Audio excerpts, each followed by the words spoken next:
magsasamahan tayo ng isang magandang performance kanina. And congratulations, Scarlett! Hello! Hi, Scarlett! Hello po! Hi, Scarlett! Hi po! So how are you? Surprisingly, okay pa rin po. Okay naman po. Very happy pa rin po for Maria. Sobrang bubbly niya, no? Oo, I love your energy. So positive. Your vibe is so nice. Thank you po.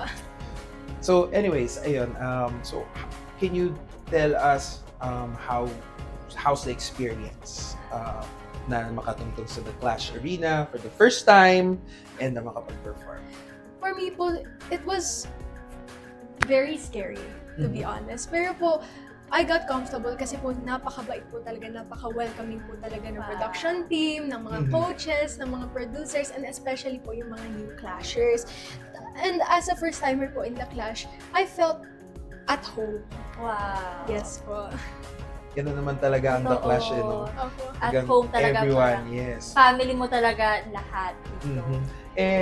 Ano naman ang masasabi mo sa naging resulta ng laban niyo? For me, okay na rin po yun because I believe po na I have a lot to improve.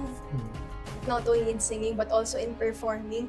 And siguro hindi pa rin po ito yung time for me. Pero it's okay rin po. Galing-galing mo. Actually, may sinasabi sa Garrett kanina, pwede ka nung pinapanood kita kanina sa performance mo. Dahil atos narinig kita ngayon, yung sinabi mo, ano yung masasabi ko?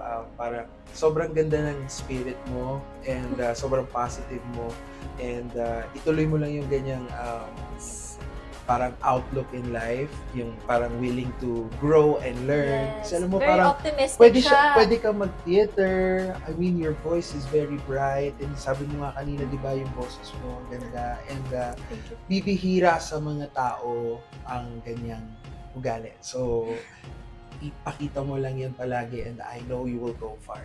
Thank you so much po. Thank you po. Yeah. Oh my God, idol ko po kayo.